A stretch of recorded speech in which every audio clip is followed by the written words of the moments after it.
தர்மஸ்தலா கேஸ்ல வந்து ஏகப்பட்ட முக்கியமான அப்டேட்ஸ் வந்திருக்குது. ஒரு 3 மேஜரான அப்டேட்ஸு. அத பத்தி தான் இன்னைக்கு ஒண்ணொண்ணா உங்கள்ட்ட சொல்லப் போறேன். அத பத்திலாம் பார்க்கறதுக்கு முன்னாடி ஒரு கேள்வி உங்ககிட்ட நான் கேட்கணும். என்ன கேள்வின்னு பார்த்தீங்கன்னா, இப்ப நம்மளுக்கு தேவைப்படக்கூடிய ஏதாச்சும் ஒரு முக்கியமான டாக்குமெண்ட் வந்து நம்ப மொபைல் ஃபோன்ல வச்சிருக்கோம்னு வச்சுக்கங்க. இப்ப அந்த டாக்குமெண்ட்ட வெறும் மொபைல் ஃபோன்ல மட்டும் தான் வச்சிருப்போமா? இல்ல அதுக்கு ஏதாச்சும் ஒரு பேக்கப் எடுத்து வச்சிருப்போமா? அது வந்து ஒரு முக்கியமான டாக்குமெண்ட்டு. அத கண்டிப்பா நம்ம வந்து இன்னொரு காப்பி Google Driveலயோ, இல்ல ஹார்ட் டிஸ்க்லயோ, ஆஃப்லைனோ, ஆன்லைன்லோ ஏதாச்சும் ஒரு இடத்துல வந்து பேக்கப் வந்து எடுத்து வச்சுருவோம். ஏன்னா, மொபைல் ஃபோன் கரப்ட் ஆகக்கூடும். மொபைல் ஃபோன் வந்து தெஃப்ட் ஆகக்கூடும். ஸோ, நம்ம வந்து இன்னொரு பேக்கப்பும் எடுத்து வச்சிருப்போம். இப்ப நம்பளே இந்த மாரி இருந்தோம்னா, கவர்ன்மென்ட் அஃபிஷியல்ஸ் எப்படி இருக்கணும்? ஏன் நான் இத சொல்றேன்னு பார்த்தீங்கன்னா, ஃபர்ஸ்ட் அப்டேட்டுக்கு நான் வரேன். இப்ப எஸ்ஐடி டீம் ஆளுங்க வந்து அந்த தர்மஸ்தலா டிஸ்ட்ரிக்ட்ல இருக்கக்கூடிய ஒரு போலீஸ் ஸ்டேஷன்ல பெல்தங்கடி அப்படின்னு சொல்லப்படக்கூடிய போலீஸ் ஸ்டேஷன்ல வந்து 2000லிருந்து 2015 வரைக்கும் சில டேட்டாஸ் வந்து கேட்டிருக்காங்க. அந்த டேட்டாஸ கேட்டதுக்கு அந்த போலீஸ் ஆளுங்க, போலீஸ் ஸ்டேஷன்ல இருக்கக்கூடிய எல்லா ஆளுங்களும் வந்து காமா ஒரு பதில் சொல்லியிருக்காங்க. அந்த பதில கேட்ட உடனே எனக்கு ரொம்ப ஷாக்கிங் ஆயிருச்சு. அது என்னன்னு சொல்லிட்டு நான் வீடியோக்குள்ள சொல்றேன். உங்களுக்கும் ஷாக்கிங் ஆகும். அடுத்தது 2வது விஷயம் என்னன்னு கேட்டீங்கன்னா, 2வது அப்டேட்டு. இப்ப புதுசா ஒரு விட்னஸ் வந்திருக்காரு. இந்த பீமா வந்து அப்ரூவரா மாறி இருந்தார்ல, அவருக்கு சப்போர்ட் பண்ற விதமா இன்னொருத்தர் வந்து ஐ விட்னஸா வந்திருக்காரு. அவரு என்ன சொல்லியிருக்காருன்னா, 15 வருஷத்துக்கு முன்னாடி நான் என் கண்ணு முன்னாடி பார்த்தேன். ஒரு பொண்ண வந்து புதைச்சுக்கிட்டு இருந்தாங்க அப்படின்னு சொல்லிட்டு ஒரு விஷயத்த சொல்லியிருக்காரு. கம்ப்ளைண்ட்டா வந்து ரெஜிஸ்டர் பண்ணியிருக்காரு. அத பத்தி இன்னைக்கு வீடியோல நான் சொல்றேன். 3வது அப்டேட் என்னன்னு பார்த்தீங்கன்னா, அந்த ஊர்ல இருக்கக்கூடிய பஞ்சாயத்து ஆளுங்கள அந்த கொலைக்கு அந்த பெண்கள் வந்து கொலை செய்யப்பட்டாங்கன்னு சொல்லிட்டு இப்போ ஒரு கேஸ் வந்து சுத்திக்கிட்டு இருக்குல்ல, அந்த கொலைக்கு வந்து சாதகமா வந்து அந்த பெண்களுக்கு சாதகமா இல்ல, அந்த கொலைக்கு வந்து சாதகமா பேசுற மாரி சில விஷயங்கள் வந்து சொல்லிக்கிட்டு இருக்காங்க. அதையும் என்னன்னு சொல்லிட்டு இன்னைக்கு வீடியோல நம்ம பார்ப்போம். வாங்க வீடியோக்குள்ள போலாம். அதுக்கு முன்னாடி இந்த மாரி வீடியோஸ்லாம் நம்ம சேனல்ல நம்ம எவ்ரிடே அப்லோட் பண்றோம். நேத்து வந்து ட்ரம்ப் பத்தி பேசணும். இன்னைக்கு வந்து தர்மஸ்தலாவ பத்தி பேசிக்கிட்டு இருக்கோம். வெளிநாட்டு நியூஸு, உள்நாட்டு நியூஸு எல்லா விஷயத்த பத்தியும் டெய்லி ஒரு வீடியோவா அப்லோட் பண்ணிட்டு இருக்கோம். ஸோ, இந்த மாரி வீடியோஸ்லாம் நீங்க மிஸ் பண்ணக்கூடாதுன்னு நெனச்சீங்கன்னா, சேனல சப்ஸ்கிரைப் பண்ணிக்கங்க. சப்ஸ்கிரைப் பண்ணா தான் யூடியூப்காரன் உங்களுக்கு நோட்டிஃபிகேஷன் அனுப்புவான். இந்த பாருப்பா வீடியோ அப்லோட் பண்ணிட்டாப்ல, வந்து பாத்துக்கன்னு சொல்லிட்டு உங்களுக்கு நோட்டிஃபிகேஷன் அனுப்புவான். அண்ட் அதே சமயத்துல இந்த விஷயத்தலாம் உங்கள்ட்ட வந்து நான் சேர்க்கிறேன்ல, எனக்கு ஒரு மோட்டிவேஷன் கிடைக்கும். நீங்க எனக்கு மோட்டிவேஷன் குடுக்கணும்னு நெனச்சீங்கன்னா, சேனல சப்ஸ்கிரைப் பண்ணிக்கங்க. அண்ட் அதே சமயத்துல உங்களுக்கு நோட்டிஃபிகேஷன் வரணும்னு நெனச்சீங்கன்னா, சேனல சப்ஸ்கிரைப் பண்ணிக்கங்க. அவ்வளோதான். வாங்க வீடியோக்குள்ள போலாம். Hello everyone, this Yasar. Welcome to Yasar speaks.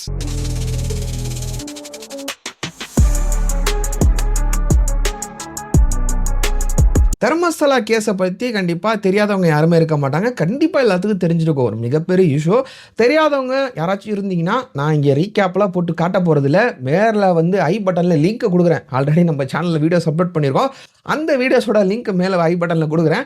அத கிளிக் பண்ணீங்கன்னா, அந்த வீடியோஸ் பார்த்து தெரிஞ்சுக்கங்க. என்னென்ன கேஸ், என்ன நடந்துகிட்டுன்னு சொல்லிட்டு. ஏன் நம்ம ரீகேப் போட போறதுன்னு பார்த்தீங்கன்னா, நம்ம லாஸ்ட் வீடியோல வந்து இந்த மாரி ரீகேப் போட தான் ஆரம்பிச்சோம். ரீகேப் போட்டதுனால நம்மளோட சில சப்ஸ்கிரைபர்ஸ் வந்து டென்ஷன் ஆயிட்டாங்க. டென்ஷன் ஆயிட்டு என்ன சொன்னாங்கன்னா, "ப்ரோ டைரக்ட்டான விஷயத்துக்கு வாங்க. ரீகேப்னு சொல்லிட்டு சொன்னதே சொல்லிக்கிட்டு இருக்காதீங்க" அப்படின்னு சொல்லிட்டு கொஞ்சம் டென்ஷன் ஆயிட்டாங்க. அதனால நம்ம ரீகேப் போட போறதில்ல. வேணுங்கிறவங்க, தெரியாதவங்க, இந்த பேஸ பத்தி தெரிஞ்சுக்கணும்னு விருப்பப்படுறவங்க, மேல ஐ பட்டன்ல லிங்க் குடுக்குறேன். போய் பார்த்துக்கங்க. சரி, நம்ம வந்து டைரக்ட்டா அப்டேட்டுக்கு வருவோம். அதுக்கப்புறம் ரொம்ப லென்த்தா போயிரும். அப்டேட் நம்பர் 1 என்னன்னு பார்த்தீங்கன்னா, போலீஸ் ஸ்டேஷன பத்தி. என்ன நடந்திருக்குன்னு பார்த்தீங்கன்னா, தர்மஸ்தலா வந்து பெல்தங்கடி அப்படின்னு சொல்லப்படக்கூடிய ஒரு டிஸ்ட்ரிக்ட்குள்ள தான் வரும். அந்த டிஸ்ட்ரிக்ட் அந்த பெல்தங்கடி அப்படின்னு சொல்லப்படக்கூடிய போலீஸ் ஸ்டேஷன்ல வந்து எஸ்ஐடி ஆளுங்க சில இன்ஃபர்மேஷனை அந்த போலீஸ் ஆளுங்கள்ட்ட கேட்டிருக்காங்க. எஸ்ஐடி யாரு? Special investigation team. இப்போ இந்த டீம் தான் தர்மஸ்தலா கேஸை வந்து இன்வெஸ்டிகேஷன் பண்ணிட்டு இருக்காங்க. இப்போ இந்த அப்ரூவர் பீமா வந்து 13 இடத்த காட்டினார்ல, இங்கெல்லாம் தோண்டுங்க உங்களுக்கு கண்டிப்பாக ஏதாச்சும் எலும்புக்கூடுகள் கிடைக்கும் சொல்லிட்டு பீமா இந்த அப்ரூவர் வந்து சொல்லியிருந்தார்ல, அதை எல்லாத்தையுமே இந்த எஸ்ஐடி ஆளுங்க தான் இன்வெஸ்டிகேஷன் பண்ணி அடுத்தடுத்து தான் மூவ் பண்ணிக்கிட்டு இருக்காங்க. ரொம்ப சீக்கிரமா தான் வேக வேகமா தான் பண்ணிக்கிட்டு இருக்காங்க. அதில வந்து ரொம்ப பாராட்டணும் இவங்கள. சரி, இப்ப இந்த எஸ்ஐடி ஆளுங்க என்ன பண்ணியிருக்காங்கன்னு பார்த்தீங்கன்னா, அந்த பெல்தங்கடி போலீஸ் ஸ்டேஷன்ல போயி, எங்களுக்கு இந்த 1998ல இருந்து 2014 அந்த சமயத்தில, அந்த காலகட்டத்தில ஏதாச்சும் அன்நேச்சுரல் டெத் இந்த ஊர்ல நடந்திருக்குதா? நடந்து உங்க போலீஸ் ஸ்டேஷன்ல ஏதாச்சும் கம்ப்ளைண்ட் வந்து ரெஜிஸ்டர் ஆயிருக்குதா? ஃபைல் ஆயிருக்குதா? ஏதாச்சும் எஃப்ஐஆர் காப்பீஸ் இருக்குதா? ஏதாச்சும் டீட்டெயில்ஸ் இருக்குதா? அது இருந்தா எங்கள்ட்ட குடுங்க. அப்படின்னு சொல்லிட்டு அவங்க வந்து அந்த டீட்டெயில்ஸ் வந்து கேட்டிருக்காங்க.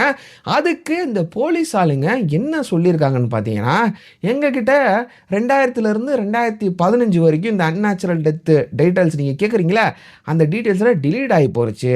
நாங்க வந்து பேக்கப்பும் எதுவும் எடுத்து வைக்கல. அப்படின்னு சொல்லிட்டு ஒரு விஷயத்த சொல்லியிருக்காங்க. இவங்கலாம் கவர்மெண்ட் அஃபிஷியல்ஸா என்னன்னு சொல்லிட்டு எனக்கு சுத்தமா புரியல. நான் வீடியோ ஆரம்பத்திலேயே சொல்லியிருப்பேன். என்ன சொல்லியிருப்பேன்னா, நம்பள ஏதாச்சும் ஒரு டாக்குமெண்ட்ஸ் மெயினான டாக்குமெண்ட்ஸ 2 இடத்துல வந்து காப்பி போட்டு வைப்போம். ஒண்ணு மெயினான ஏதாச்சும் ஒரு இடத்துல வைப்போம், மொபைல்ல வைப்போம். இன்னொன்னு வந்து ஹார்ட் டிஸ்க்ல இல்லாட்டி ஏதாச்சும் கூகுள் டிரைவ் ஆன்லைன் கிளவுட் ஸ்டோரேஜ்ல வைப்போம். இந்த மாரி பேக்கப் எடுத்து வைப்போம்.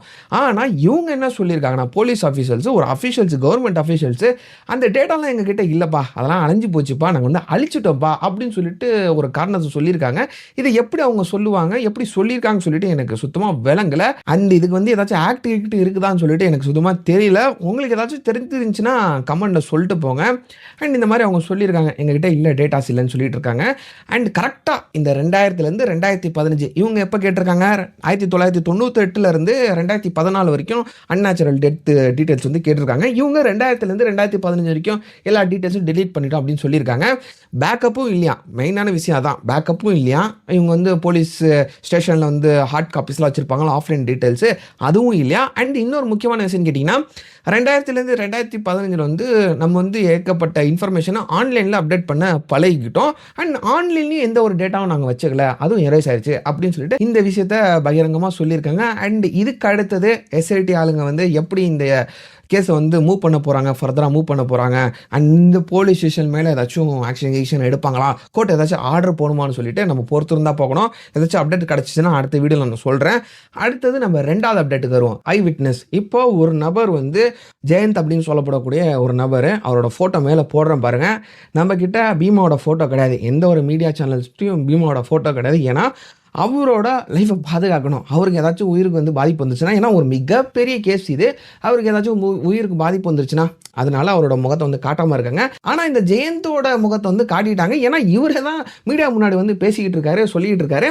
என்ன சொல்லிக்கிட்டு இருக்காரு? அண்ட் ஆக்சுவலாக இவர் வந்து ஒரு கேஸே வந்து ஃபைல் பண்ணியிருக்காரு எஸ்ஐடி ஆளுங்கள்ட்ட. என்ன ஃபைல் பண்ணியிருக்காருன்னு பார்த்தீங்கன்னா, நான் ஒரு 15 வருஷத்துக்கு முன்னாடி ஒரு இடத்துல இந்த தர்மஸ்தலா ஊரில் வந்து ஒரு இடத்துல ஒரு பொண்ணோட பாடி வந்து புதைச்சிக்கிட்டு இருந்ததை பார்த்தேன். என் 2 கண்ணால் பார்த்தேன்.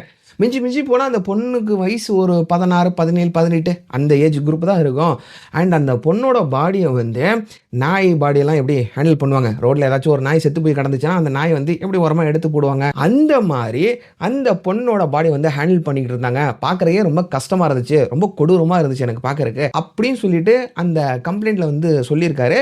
அண்ட் இதை தொடர்ந்து அவர் என்ன சொல்கிறாங்கன்னா, இதான் ரொம்ப ஒரு மேஜரான விஷயம், முக்கியமான விஷயம். அந்த இடத்துல நான் 2 போலீஸ் அஃபிஷியல்ஸை பார்த்தேன் அப்படின்னு சொல்லிட்டு இது சொல்லியிருக்காரு. இது எந்த அளவுக்கு உண்மை, எந்த அளவுக்கு பொய்ன்னு தெரியல. அண்ட் இதுக்கு எல்லாத்துக்கும் என்கிட்ட ஆதாரம் இருக்குது. அந்த போலீஸ் ஆளுங்களோட பேர் கூட எனக்கு இன்னும் ஞாபகம் இருக்குது அப்படின்னு சொல்லிட்டு ரொம்ப ஸ்ட்ராங்காக அவர் சொல்லிக்கிட்டு இருக்காரு. அதுதான் ரொம்ப யோசிக்க வைக்கக்கூடிய ஒரு விஷயமா இருக்குன்னு. ஏன்னு கேட்டிங்கன்னா, இப்போ எஸ்ஐடி ஆளுங்க வந்து போலீஸ் ஸ்டேஷனில் அந்த பெல்தங்கனி போலீஸ் ஸ்டேஷனில் வந்து டேட்டாஸ் கேட்டிருந்தாங்களா, அந்த டேட்டாஸ் எங்ககிட்ட இல்லைப்பா நாங்கள் டிலீட் பண்ணிட்டோம்னு சொல்லிட்டு அவங்க வந்து கேஷுவலாக சொல்லிக்கிட்டு இருங்க.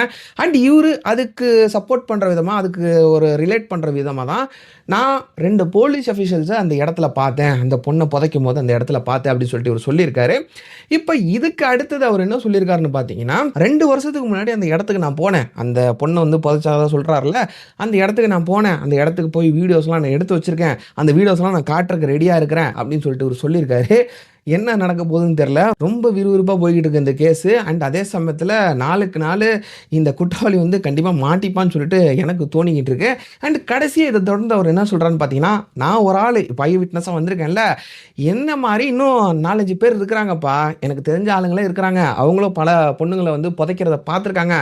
என் கேஸ் நீங்கள் எடுத்துக்கிட்டிங்கன்னா அடுத்தது அவங்களும் கண்டிப்பாக வந்து சொல்லுவாங்க அப்படின்னு சொல்லிட்டு கடைசியாக இந்த விஷயத்தை மென்ஷன் பண்ணியிருக்காரு. இப்போ நம்ம எல்லாத்துக்கும் ஒரு டவுட் வரும். என்ன டவுட்டுன்னு கேட்டிங்கன்னா, எதுக்கு இந்த மனுஷன் 15 வருஷத்துக்கு முன்னாடி பார்த்தது வந்து இப்போ சொல்லிக்கிட்டு இருக்காரு அப்படின்னு சொல்லிட்டு நம்மளுக்கு ஒரு டவுட் வரும். இந்த டவுட்டும் அவர் வந்து கிளியர் பண்ணுறாரு. என்ன கிளியர் பண்ணுறாரு, எப்படி கிளியர் பண்ணுறாருன்னு பார்த்தீங்கன்னா, நான் 15 வருஷத்துக்கு முன்னாடி வந்து சொல்லலாம் தான் பார்த்தேன், ஆனால் என்னோட உயிருக்கு உத்தரவாதம் இருக்குமா, நான் இந்த விஷயத்தை பற்றி ஏதாச்சும் சொல்லியிருந்தேன்னா என் உயிரை ஏதாச்சும் காலி பண்ணிட்டாங்கன்னா, இப்போ பீமா வந்திருக்கிறாரு, பீமா வந்து இந்த கேஸ் வந்து அப்படியே திருப்பி போட்டிருக்காரு, 13 இடத்த எஸ்ஐடி ஆளுங்க வந்து இன்வெஸ்டிகேஷன் பண்ணி தோண்டிக்கிட்டு இருக்கிறாங்க. ஸோ இந்த கேஸ் வந்து எல்லாத்துக்குமே தெரிய வந்துருச்சு, மக்கள் இருக்கிறாங்க, மீடியாஸ் இருக்கிறாங்க, சோஷியல் மீடியாஸ் இருக்குது. ஸோ இப்போ எனக்கு பயம் இல்லை, அதனால தான் இப்போ வந்து நான் வந்து சொல்லிக்கிட்டு இருக்கேன், இந்த கம்ப்ளைண்ட் வந்து ரிஜிஸ்டர் பண்ணியிருக்கேன் அப்படின்னு சொல்லிட்டு கடைசியாக சொல்லியிருக்காரு. போக போக தான் பார்க்கணும் இவர் சொல்கிறது உண்மையா பொய்யான்னு சொல்லிட்டு. அண்ட் இந்த விஷயத்த சொல்றாருல, இன்னொரு 4, 5 பேர் வருவாங்கன்னு சொல்லிட்டு, அவங்க வருவாங்களா? வராம போவாங்களா? அதையும் நம்ம பொறுத்து தான் பார்க்கணும். அடுத்தது 3வது அப்டேட் என்னன்னு பார்த்தீங்கன்னா, கடைசி அப்டேட்டு. இப்ப 13 இடத்த வந்து பீமா கை காட்டினாரா? 13 இடத்துல ஃபர்ஸ்ட் ஆரம்பத்துல ஒரு 5 இடத்த வந்து தோண்டுனாங்க. தோண்டுனப்ப எந்த ஒரு எவிடன்ஸோ, எந்த ஒரு எலும்புக்கூடுகளும் எதுவுமே கிடைக்கல. 6வது இடத்துல 15ஓ 25ஓ எலும்பு துண்டுகள் வந்து கிடைச்சிருக்குது. அது வந்து ஆணோட எலும்பா? பெண்ணோட எலும்பா? அதெல்லாம் இனிமேல் ஃபாரன்சிக் ரிப்போர்ட் வந்ததுக்கு அப்புறம் தான் தெரியும். இந்த எஸ்ஐடி ஆளுங்க ஒரு அஃபிஷியல் ரிப்போர்ட் குடுக்கணும்.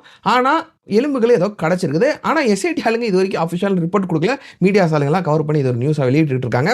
எஸ்ஐடி ஆளுங்க குடுத்ததுக்கு அப்புறம் தான் நம்ம சொல்ல முடியும். இப்ப அந்த எலும்புக்கூடுகள் கிடைச்ச உடனே, இந்த மாரி நியூஸ் வந்த உடனே, அந்த தர்மஸ்தலால பஞ்சாயத்து ஆளுங்கலாம் இருப்பாங்கல்ல, தர்மஸ்தலாலயே அந்த பெரிய பெரிய ஆளுங்கலாம் என்ன சொல்லிக்கிட்டு இருக்காங்கன்னா, நாங்க வந்து பல அனாதை பொணங்கள வந்து இந்த இடத்துலலாம் பல இடங்கள்ல வந்து புதைச்சிருக்கோம் அப்படின்னு சொல்லிட்டு பஞ்சாயத்து ஆளுங்க சொல்லிட்டு இருக்காங்க. ஊர்ல இருக்கக்கூடிய முக்கியமான ஆளுங்கள், பஞ்சாயத்து ஆளுங்க வந்து சொல்லிட்டு இருக்காங்க. இது என்னடா இப்படி இருக்குன்னு சொல்லிட்டு எனக்கு ஒரே ஷாக்கிங்கா இருக்கு. ஃபர்ஸ்ட்டு அந்த 5 இடத்த தோண்டுனாங்க. அப்ப யாருமே இன்னும் ஒரு மூச்சு காத்து கூட விடல. 6வது இடத்துல எலும்புக்கூடு கிடைச்சிருச்சு அப்படின்னு சொல்லிட்டு எல்லாரும் பேச ஆரம்பிச்ச உடனே, நாங்க வந்து பல அனாதை பொணத்த வந்து புதைச்சிருக்கோம்ப்பா. அந்த பல இடங்கள்ல அந்த நீங்க சொல்றீங்கல்ல, அந்த இடத்துல கூட இருக்கலாம். அது பக்கத்துல ஏதாச்சும் ஒரு இடத்துல கூட இருக்கலாம். அப்படின்னு சொல்லிட்டு இவங்க வந்து கேஷுவலா சொல்லிக்கிட்டு இருக்காங்க. இது என்ன நடந்துகிட்டு இருக்குன்னு எனக்கு சுத்தமா புரியல. அண்ட் இதுக்கு அகைன்ஸ்டா எல்லாரும் மக்களா இருக்கட்டும், எஸ்ஐடி ஆளுங்களா இருக்கட்டும், அவங்கலாம் ப்ராப்பரான ரிப்போர்ட்ட குடுங்க. நீங்க எப்படி அனாதை பொண்ணுன்னு சொல்லிட்டு புதைக்கலாம்? அதுக்கு ஏதாச்சும் எவிடன்ஸ் இருக்குதா? நீங்க போலீஸ் ஸ்டேஷன்ல அஃபிஷியலான ரெக்கார்ட்ஸ் கம்ப்ளைண்ட்லாம் ஃபைல் பண்ணியிருக்கீங்களா? அப்படின்னு சொல்லிட்டு இந்த விஷயத்தெல்லாம் கேட்டுக்கிட்டு இருக்காங்க. இப்ப இதுக்கெல்லாம் அவங்க என்ன பதில் சொல்ல போறாங்க? என்ன பதில் சொல்லிட்டு இருக்காங்கன்னு சொல்லிட்டு இன்னும் தெரியல. தெரிஞ்சதுக்கு அப்புறம் வேணா நான் அடுத்த வீடியோல சொல்றேன். ஆனா எல்லாமே இங்க வந்து மர்மமா இருக்குதுங்க. போலீஸ் ஆளுங்க அஃபிஷியலான ரெக்கார்ட்ஸே எங்ககிட்ட இல்லப்பா அப்படின்னு சொல்லிட்டு இவங்க சொல்லிக்கிட்டு இருக்காங்க. இதுக்கு என்ன சொல்றதுன்னு எனக்கு சுத்தமா புரியல. அடுத்தது 2வது விஷயம் வந்து இந்த பஞ்சாயத்து ஆளுங்க. ஃபர்ஸ்ட்டு எலும்புக்கூடுகள் கிடைக்காத வரைக்கும் ஒண்ணுமே பேசல. எலும்புக்கூடுகள் கிடைச்ச உடனே, நாங்க பல அனாதை பொணத்த வந்து புதைச்சிருக்கோம்னு சொல்றாங்க. இவங்க எப்படி சொல்றாங்க, எப்படி பேசுறாங்கன்னு சொல்லிட்டு தெரியல. இதுக்கு பின்னாடி யாராச்சும் நிஜமாலே இருக்கிறாங்களா? அப்படின்னு சொல்லிட்டு எனக்கு ஒரு பெரிய கேள்விக்குறியா இருக்குது. ஏன்னா யாராச்சும் இருந்தா மட்டும் தான் இத வந்து இந்த மாரி ட்ரிகர் பண்ண முடியும். அண்ட் இன்னொரு முக்கியமான விஷயம் வந்து பேசிக்கிட்டு இருக்காங்க எல்லா ஆளுங்களுமே. என்ன சொல்லிக்கிட்டு இருக்காங்கன்னா, இந்த எஸ்ஐடி குரூப்ல வந்து 20 பேர் ஏதோ போலீஸ் ஆளுங்க இருக்கிறாங்க. அவங்கள்ல ஒரு நபர் மஞ்சுநாத் அப்படின்னு சொல்லப்படக்கூடிய அவரு போலீஸ் ஆஃபீசர் தான். எஸ்ஐடி டீம்ல தான் இருக்கிறாரு. அவர் வந்து இந்த பீமாவை ஏதோ த்ரெட்டனிங் பண்ணதாவும், கேஸ் வந்து வாபஸ் வாங்கிக்க அப்படின்னு சொல்லிட்டு இவர மிரட்டினதாவும் ஏதோ சொல்லிக்கிட்டு இருக்காங்க. இன்னும் ஏதோ கன்ஃபர்மேஷன் வரல. வந்துச்சுன்னா அத பத்தி நான் அடுத்த வீடியோல சொல்றேன். நீங்க என்ன நினைக்கிறீங்க இந்த கேஸ பத்தி? இந்த கேஸ்ல யாராச்சும் முக்கியமான ஆளுங்க சம்பந்தப்பட்டிருப்பாங்களா? இந்த கேஸ் பல பேர் எதிர்பார்த்துக்கிட்டு இருக்காங்களா? அப்படிதான் முடியுமா? அவங்க தான் இதுல வந்து குற்றவாளியா? இல்ல வேற யாராச்சும் இதுக்கு காரணமா இருப்பாங்களா? நீங்க என்ன நினைக்கிறீங்கன்னு சொல்லிட்டு கமெண்ட்ல சொல்லிட்டு போங்க. அண்ட் கடைசியா ஒரு விஷயம் அத நான் சொல்ல மறந்துட்டேன். இப்ப கோர்ட் வந்து வாய்ப்பூட்டு சட்டம் போட்டிருந்துச்சுல, பெங்களூர் சிவில் கோர்ட். அத வந்து இப்ப நீக்கிட்டாங்க. அது என்ன நீக்குனாங்க? எப்படி நடந்துச்சு? என்ன நடந்துச்சுன்னு சொல்லிட்டு நான் அடுத்த வீடியோல சொல்றேன். இப்ப அஃபிஷியல் ரிப்போர்ட் என்னன்னு கேட்டீங்கன்னா, அந்த கேக் ஆர்டர் இப்ப கிடையாது. இப்ப நம்ம வந்து ஃப்ரீடமா எல்லாரும் பேசலாம். பெரிய பெரிய யூடியூபர்ஸா இருக்கட்டும், இல்ல சின்ன சின்ன யூடியூபர்ஸா இருக்கட்டும், யாராச்சும் பயந்துகிட்டு இந்த கேக் ஆர்டர் போட்டுட்டாங்க அப்படின்னு சொல்லிட்டு யாராச்சும் பயந்துகிட்டு பேசாம இருந்தீங்கன்னா, தயவு செஞ்சு இந்த இஷ்யூ பத்தி பேசுங்க. ஏன்னா இது வந்து ஒரு மிகப்பெரிய கேஸ். ஏகப்பட்ட மர்மங்கள் இந்த கேஸ்ல வந்து அடங்கி இருக்குது.